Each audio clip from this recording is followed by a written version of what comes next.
Everyone, আসসালামু আলাইকুম। কেমন আছেন সবাই? আমরা সবাই আলহামদুলিল্লাহ ভালো আছি।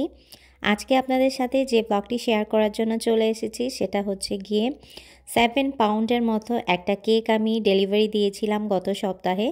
তো সেইটা কিভাবে আমি মেক করেছি, ডেকোরেশনটা কিভাবে করেছি সেটা আজকে দেখাবো এই ব্লগে। এটা হচ্ছে 7 পাউন্ডের একটা ভ্যানিলা কেক হবে। সো আমি দুইটা মোল্ডে করেছি, একটা হচ্ছে এই বড় মোল্ডটাতে, আরেকটা হচ্ছে ছোট যে পাউন্ড কেকের মোল্ড থাকে সেটাতে করেছি। আর এটা হচ্ছে 50 পিপলের জন্য, তাই হচ্ছে অনেক বড় একটা কেক। সো আমি একটা বড় বোর্ড নিয়ে নিয়েছি, তার মধ্যে হচ্ছে ক্রিমটাকে একটু ভালো করে স্প্রেড করে নিচ্ছি। এখানে একটু বেশি ক্রিম দিয়েছি কারণ এই কেকটা যেহেতু বড়, যাতে কোনোভাবে এটা না নড়ে যায়, তাই হচ্ছে কি আমি একটু বেশি ক্রিম দিয়ে দিয়েছি। তো এখানে হচ্ছে কি আমার যে বড় কেকটা বানিয়েছিলাম ওইটা এখানে দিয়ে দিলাম, আর তার পাশে হচ্ছে পাউন্ড কেক যেটা বানিয়েছি সেটা হচ্ছে তার পাশে এখানে অ্যাড করে দিব। এই যে দেখেন, অ্যাড করার সাথে সাথে বোঝা যাচ্ছে যে কেকটা কত বড় হয়েছে।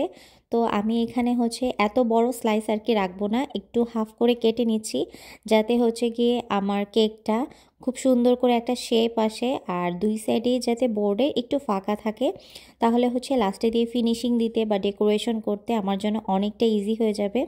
আর আমি পুরো কেকটা বানিয়েছি অলমোস্ট হচ্ছে 18টা ডিম দিয়ে, কারণ এখানে ডিমগুলো কিন্তু তুলনামূলক একটু ছোট সাইজের হয়ে থাকে।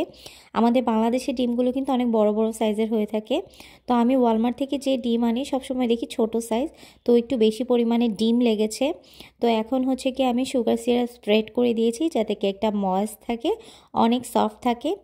সুগার সিরাপ তারপর আমি এখানে হচ্ছে ভ্যানিলা ক্রিম যে বানিয়েছি সেটা দিয়ে খুব সুন্দর করে স্প্রেড করে দিয়েছি। এই যে দেখতে পাচ্ছেন, এখন কিন্তু কেকটা দেখে বোঝাই যাচ্ছে না যে কেকটাকে আমি তালি জোড়া দিয়ে বানিয়েছি। আর এখন হচ্ছে কি আরেকটা লেয়ার দিয়ে দিব। এটা যেহেতু 7 পাউন্ডের একটা কেক, দুইটা লেয়ারই আমার মতে এনাফ হবে। তো এই যে পুরো কেকটাকে আমি হচ্ছে কোটিং করে রেখেছি। এখন এটাকে 10 মিনিটের মতো আমি ফ্রিজে রেখে যাব যাতে এটা ভালোভাবে আরও সুন্দর করে সেট হয়ে যায়। 10 মিনিট পর কেকটা ভালো করে সেট করে নিয়েছি। তারপরে হচ্ছে এখন আমি হালকা কালারে একটা ইয়েলো কালার দিয়ে দেন হচ্ছে আমি পুরো কেকটাকে কভার করে নিব। এটা কিন্তু তেমন একটা ডিপ ইয়েলো না, একদম হালকা একটা ইয়েলো করেছি যাতে উপর দিয়ে হচ্ছে গিয়ে রেড কালারের কিছু স্প্রিঙ্কলস, রেড কালারের ডেকোরেশন করতে পারি। হালকা ইয়েলোর মধ্যে আমার মনে হয় রেড কালারটা খুব সুন্দর করে ফুটে উঠবে। তো এখন হচ্ছে গিয়ে পুরো কেকটাকে আমি ইয়েলো কালার দিয়ে কভার করে নিয়েছি।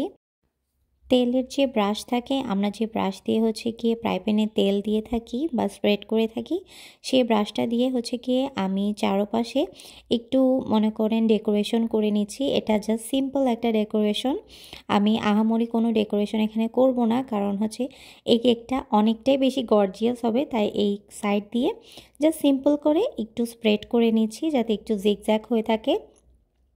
আর উপর দিয়ে হচ্ছে কি আমি এভাবে হচ্ছে একটু জিগজ্যাগ করে নিচ্ছি। উপরের দিকটা কিন্তু অনেক বেশি সুন্দর হয়েছে, আমি জানি না ভিডিওতে কতটা বোঝা যাচ্ছে, বাট উপরের দিকটা কিন্তু এই জিগজ্যাগ করাতে অনেক বেশি সুন্দর লাগছিল।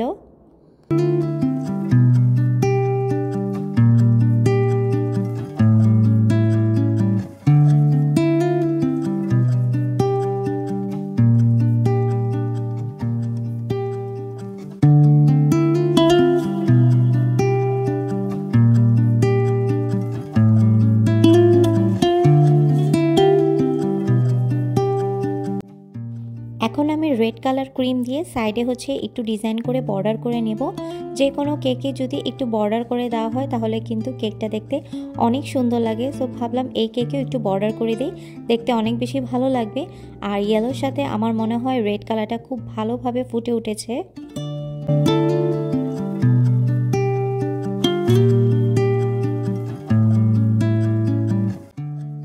কেকটাকে সেট হওয়ার জন্য আবার আমি ফ্রিজে রেখে দিয়েছি। আর এখন করব ফন্ডেন্টের কাজ।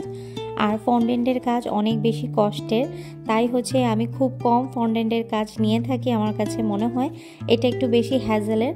আর ক্রিমের কাজ কিন্তু আমার কাছে অনেক বেশি ইজি মনে হয়। তো এখন আমি ফন্ডেন্ট দিয়ে হচ্ছে কলকিটা করে নিব, যেহেতু পয়লা বৈশাখী থিমের কেক, সো কলকি দিলে আই থিঙ্ক অনেক বেশি ভালো লাগবে। সো দেখেন এভাবে হচ্ছে আমি ফন্ডেন্ট মেক করি, এভাবে হচ্ছে ফন্ডেন্ট দিয়ে ডিজাইন করি। সো একটা কলকি দিয়ে আমি আরেকটা কলকি কেটে নিয়েছি। আর এখন হচ্ছে ফন্ডেন্ট দিয়ে হচ্ছে আমি রেড কালারের শাড়ি দিব।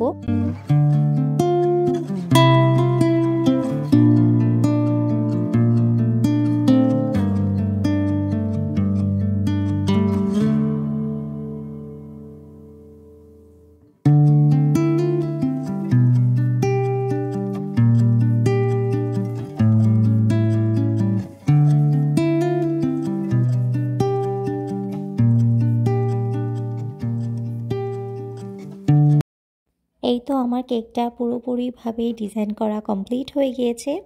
আর কেকটা কেমন হয়েছে আমাকে কিন্তু জানাতে ভুলবেন না। উপরে হচ্ছে শুভ নববর্ষটাও লিখে নিলাম। একটু হচ্ছে গিয়ে ডালার মধ্যে মিষ্টি টাইপের একটা জিনিস বানালাম। 2টা কলকি দিয়েছি আর 2টা ছোট ছোট ফুল দিয়েছি উপরে। আর সাইডে দিয়ে হচ্ছে কি আমি গোলাপ দিয়েছি, যেটা আমি উপরে 2টা দিয়েছি। এই হচ্ছে কি আমার সিম্পলের মধ্যে গর্জিয়াস একটা কেক। আমার কাছে তো অনেক বেশি ভালো লেগেছে। মাশাল্লাহ মাশাল্লাহ, আমি নিজে দেখে অবাক হয়ে গেছি, এটা আমি বানাইছি। ও মাই গড। আর আপনাদের কাছে কেমন লেগেছে আমাকে কিন্তু জানাতে ভুলবেন না। উপরে যে আমি জিগজ্যাগ করে যে ডিজাইনটা দিয়েছি আমার মনে হয় এটা অনেক বেশি ফুটে উঠেছে। নর্মাল দিলে অতটা বেশি ভালো লাগতো না। কেকটা ডেকোরেশন করতে আমার প্রায় 1.5 ঘন্টার মতো সময় লেগে গিয়েছে, কারণ ফন্ডেন্টের কাজ করতে একটু সময় লাগে। সো এখন হচ্ছে এটাকে আমি ডেলিভারি দেওয়ার জন্য রেডি করব, বক্সের মধ্যে ভরবো। সো একটা ফাইনাল ভিডিও করে নিয়েছিলাম, এত সুন্দর একটা কেক, ভাবলাম একটু বেশি করে ভিডিও করে নেই। সো আমার কেকটা রেডি হয়ে গেল। কেমন হয়েছে আমাকে অবশ্যই জানাবেন। আমার কাছে তো অসম্ভব সুন্দর লাগতেছে। সো এটা এখন প্যাকিং করে এটা এখন ডেলিভারি দিতে চলে যাচ্ছি। আই জাস্ট লাভ ইট। চলো রাখি।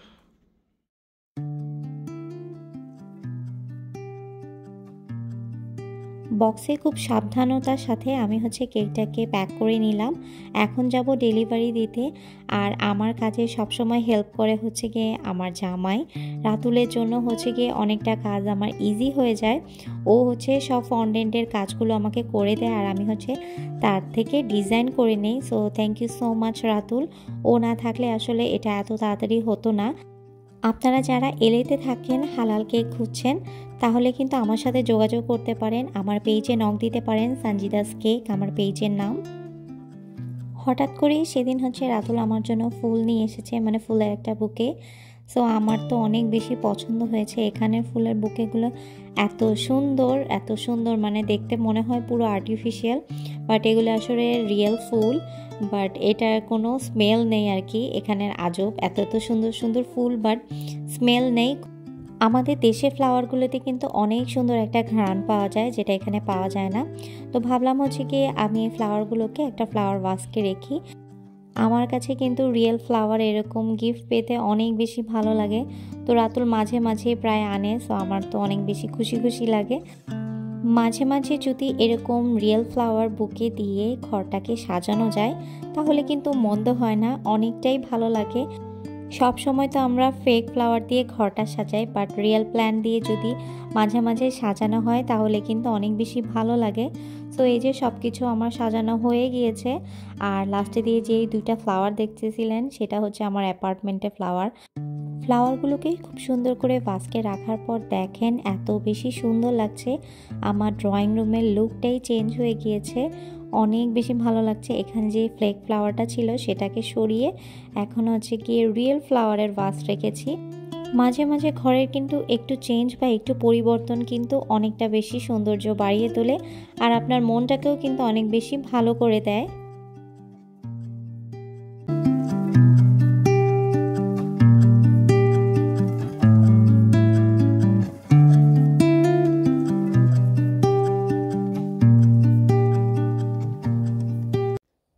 এখন যেহেতু আমের সিজন, তো 2-3 দিন পর পরই হচ্ছে আমের জুস বানিয়ে খাওয়া হয়।